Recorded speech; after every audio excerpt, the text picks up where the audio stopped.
Har du lagt mærke til, at der er lidt mindre summen i sommerluften, end da du var yngre? Eller at forruden er mindre splattet til på den årlige tur til Harzen? Så har du nok fat i noget. Insekter og især bier er nemlig gradvist forsvundet fra naturen over de seneste årtier. Og på trods af, at det betyder færre insekter i din sommerdrink og mindre vask af snask på forruden, så er det altså ikke en god ting, at vores små, gule og sorte venner forsvinder.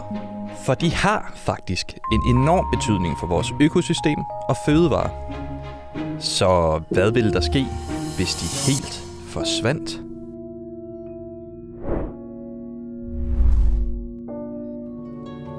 Hvis nu jeg knipsede alle bierne væk, så ville planterne være de første, der mærkede konsekvenserne. Når bier flyver fra blomst til blomst for at suge nektar, så bærer de blomsterpollen med rundt og befrugter blomsterne, så nye planter og afgrøder kan vokse op. Så en verden uden bier vil være en verden uden morgenkaffe. No!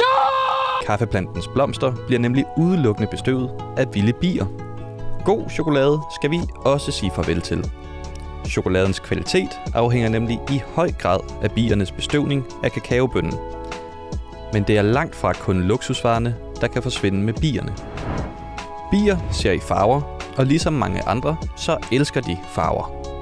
Derfor sætter de sig mest på de farvestrålende blomster og sikrer derigennem, at de dukker op år efter år.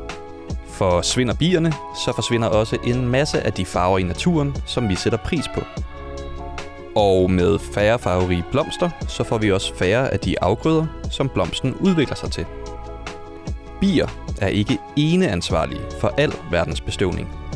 Nogle planter får spredt deres pollen af vinden, samt andre dyr og insekter. Men der er en grund til, at ordsproget hedder flittig som en bi, for de trækker altså et kæmpe læs af bestøvningsarbejdet. Det anslås, at bierne står for omtrent 80% af hele verdens bestøvning. Omkring 5-8% af verdens samlede fødevareproduktion stammer fra planter, der har enten behov for eller nyder stor gavn af biernes bestøvning. Og 5-8% lyder måske ikke af så meget, men det skyldes, at de mest essentielle afgrøder af verdens samlede fødevareproduktion, såsom majs, ris og hvede, ikke er afhængige af bierne for at blive bestøvet. Forsvinder bierne, så kan du altså stadig få brød og risengrød. Til gengæld bliver blandt andet æbler, jordbær og kirsebær slet ikke bestøvet i lige så høj grad som før. Det medfører, at kvaliteten af frugterne og bærene bliver ringere, samtidig med, at der bliver langt færre af dem. Det kunne betyde, at æblet pludselig bliver en dyr luksusvare, som de færreste vil have råd til. Men forsvinder bierne, så går det selvfølgelig ikke kun ud over os menneskers pengepung. For mange andre levende væsener på planeten er afhængige af de planter, som bierne bestøver. Forsvinder bierne, så går det også gevaldigt ud over biodiversiteten, da flere planter og de dyr, der lever af planterne, og de dyr, der lever af de dyr, der lever af planterne, kunne blive udrydningstruet, da planterne, der udgør bunden af fødekæden, forsvinder og trækker flere af ledene i fødekæden med sig. Heldigvis så summer bierne stadig over rapsmarkerne endnu. Men sprøjtemidler i landbruget, ændringer af biernes levesteder samt klimakrisen har medført og medfører en voldsom tilbagegang blandt insektarterne. I Europa er 9% af alle bier og sommerfugle truede, og bestandene for mere end 30% af arterne er faldende.